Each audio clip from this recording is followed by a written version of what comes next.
말씀과 함께하는 따뜻한 오늘 큐티온. 그때 발라단의 아들 바벨론의 왕 브로닥 발라단이 히스기야가 병들었다 함을 듣고 편지와 예물을 그에게 보낸지라. 히스기야가 사자들의 말을 듣고 자기 보물고의 금은과 향품과 보배로운 기름과 그의 군기고와 창고의 모든 것을 다 사자들에게 보였는데 왕궁과 그의 나라 안에 있는 모든 것 중에서 히스기야가 그에게 보이지 아니한 것이 없더라. 선지자 이사야가 히스기야 왕에게 나와 그에게 이르되, 이 사람들이 무슨 말을 하였으며 어디서부터 왕에게 왔나이까? 먼 지방 바벨론에서 왔나이다. 그들이 왕궁에서 무엇을 보았나이까? 내 궁에 있는 것을 그들이 다 보았나니 나의 창고에서 하나도 보이지 아니한 것이 없나이다. 여호와의 말씀을 들으소서. 여호와의 말씀이 날이 이르리니 왕궁의 모든 것과 왕의 조상들이 오늘까지 쌓아두었던 것이 바벨론으로 옮김바되고 하나도 남지 아니할 것이요, 또 왕의 몸에서 날 아들 중에서 사로잡혀 바벨론 왕궁의 환관이 되리라 하셨나이다. 당신이 전한 바 여호와의 말씀이 선하니이다. 만일 내가 사는 날에 태평과 진실이 있을진데 어찌 선하지 아니하리요. 히스기야의 남은 사적과 그의 모든 업적과 저수지와 수도를 만들어 물을 성 안으로 끌어들인 일은 유다 왕 역대 지략에 기록되지 아니하였느냐. 히스기야가 그의 조상들과 함께 자고 그의 아들 므낫세가 대신하여 왕이 되니라. 할렐루야. 말씀과 함께하는 따뜻한 오늘 큐티온 2024년 8월 8일 목요일입니다. 우리 함께 기도로 시작하겠습니다.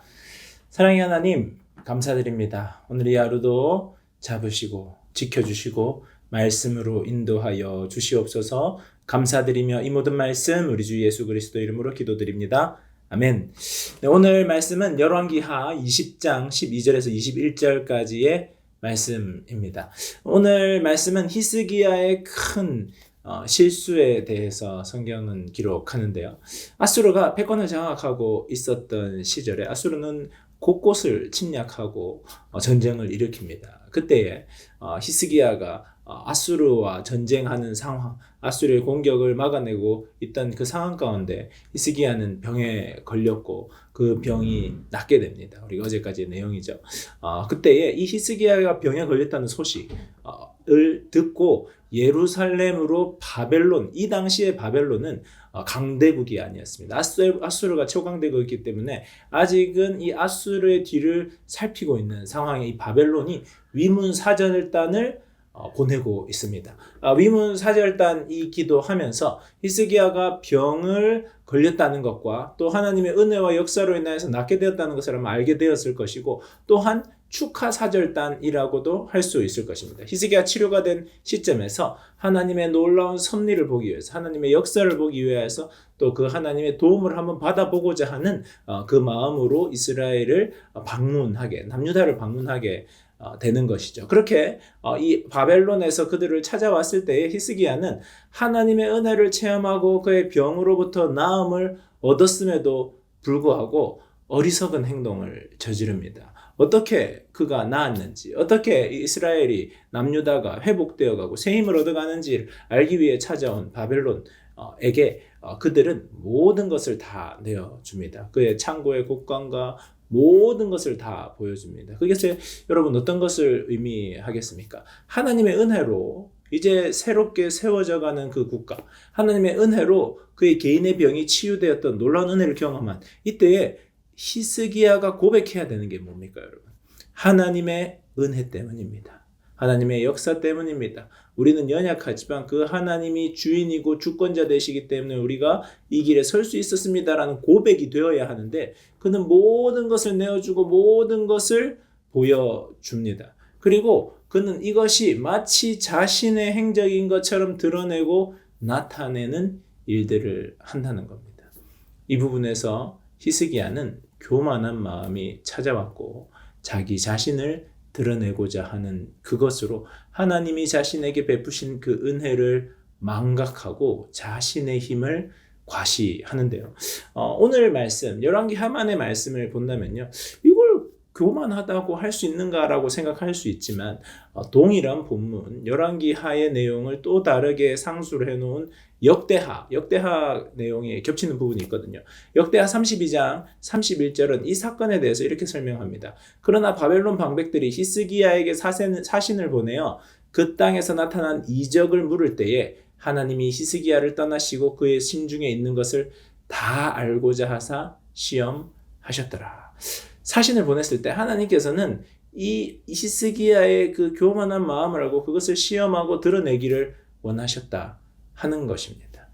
히스기야가 하나님이 그 일들을 행하셨고 하나님이 모든 것을 했다는 고백으로 그 하나님을 의지했어야 되는데 그의 일들이 잘 풀려가기 시작하자 그는 변하게 된 것입니다.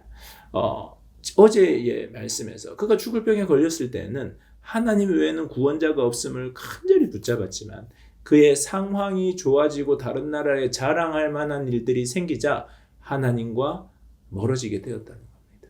잘 되는 것이, 모든 일이 잘 풀려가는 것이 우리의 눈으로는 좋아 보이지만 그것이 나로 하여금 교만하게 하나님으로부터 멀어지게 만들 수 있다는 것을 오늘 말씀을 통해 알 수 있습니다. 그리고 이러한 히스기야의 모습을 바라보면서 아까 말했던 역대하 말씀에서는 이 모습들을 어떻게 마무리하고 있냐면요.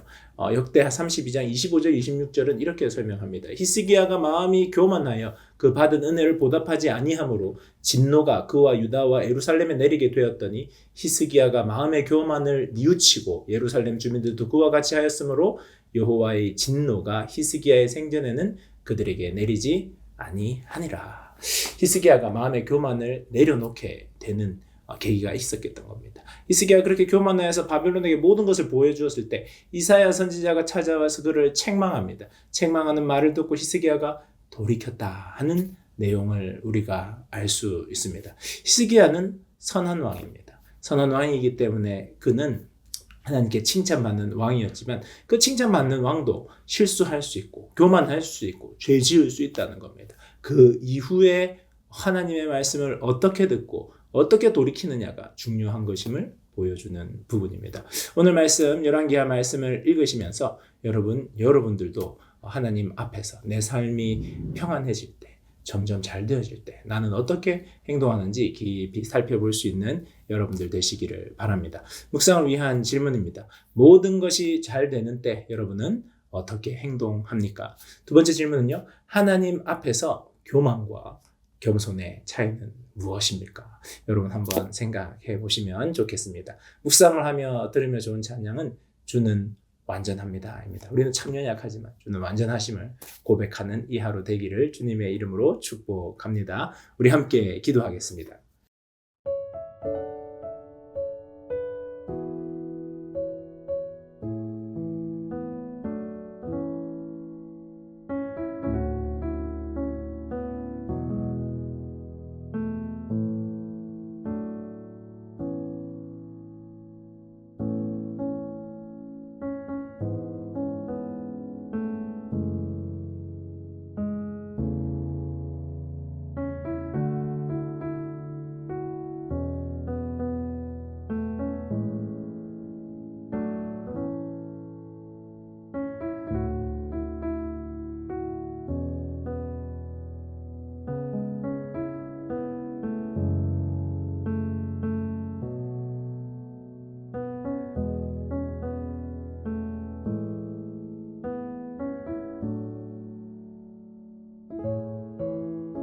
사랑의 하나님 감사드립니다. 오늘 이 하루도 잡아주시옵소서. 주님으로 말미암아 은혜로 말미암아 저희들의 삶이 평안하여질 때 더욱 주를 바라보고 주께 붙잡힌 바 되도록 함께해 주시옵소서. 감사드리며 이 모든 말씀 우리 주 예수 그리스도 이름으로 기도드립니다. 아멘. 좋은 하루 되세요. 안녕.